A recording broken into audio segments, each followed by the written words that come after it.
Hi, I'm Doggo. This is the Mafex Batman Black version from Batman Hush, made by Metacom Toys. This fella here is part of the Metacom Mafex line, which I had previously talked about before. The blue and black version of this figure are pretty much regarded as being the best Batman figure we have to date. And for context, this figure is based off of Batman Hush, a comic created by Jim Lee and Jeff Loeb. The story follows Batman trying to link a bunch of crimes together from his normal criminals to find out pretty much why this is happening, as well as who killed his childhood friend Tommy Elliott, who, spoiler, becomes the villain Hush or something like that. Honestly, I don't remember. If you haven't read it, you really don't need to. It's not that great.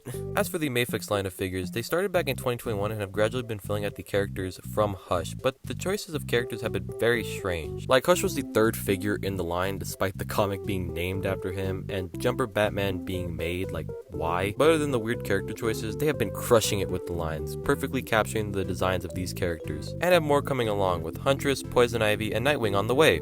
Hopefully. The blue version of Batman is accurate to the comic book, while the black version is just a colorway chosen by Metacom.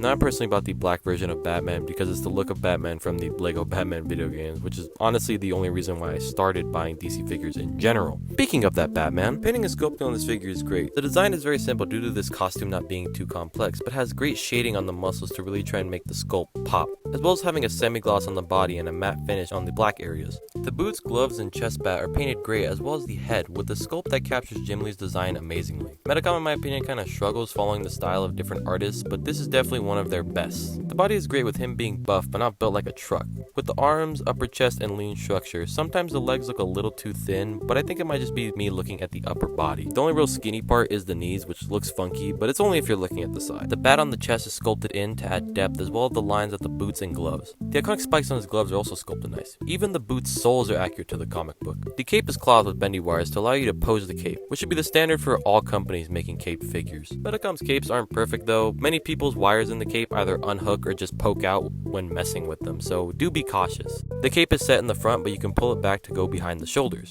Don't mind those stains, that's just me being a dumbass with paint. The sculpt is just amazing, being super accurate to the comic book with the added paint just making it look marvelous. As for quality, I had no QC issues with my figure. The joints are nice and tight. They make a creaking noise, but not like the Joker type of creaking.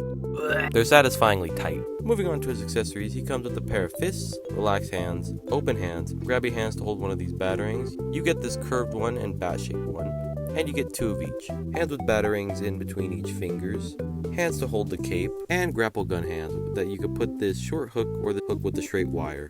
This isn't bendy, so don't try bending it. The default head, as well as an angry head with gritting teeth. Now, unfortunately, with the black version of this figure, you don't get the unmasked Bruce Wayne head that you do with the blue. Instead, you get this building ledge base, with the stand arm included that goes into it.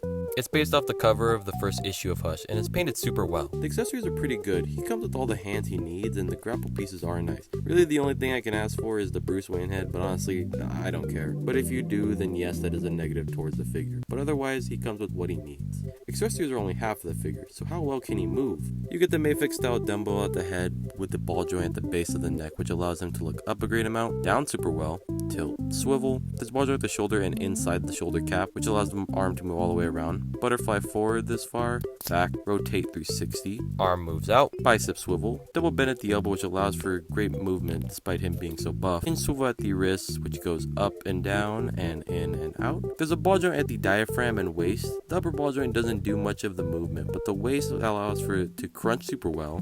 Arc back, tilt, swivel. The legs are on a drop down with a ball joint and swivel. The legs can go up this far, not too far back because of the bat butt. Great spread. Double bend at the knee, swivel hinge at the foot that goes up this far, down well, and a great pivot and toe bend. As for the posability, it's just great.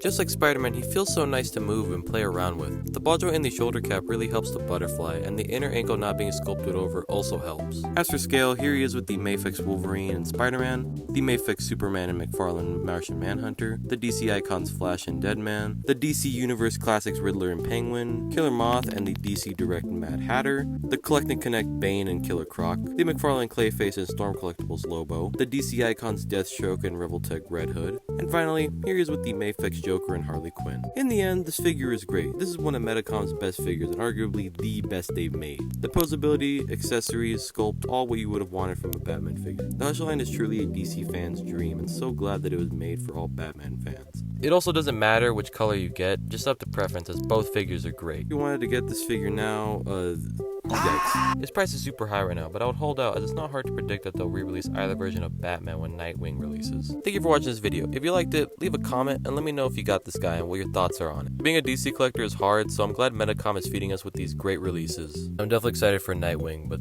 still waiting for that Tim Drake Robin. Also excited for what the future beholds of not only Batman, but just Mafex DC in general. Also happy Super Bowl. Hope your team wins. I'm rooting for Team Walter White. Okay, bye.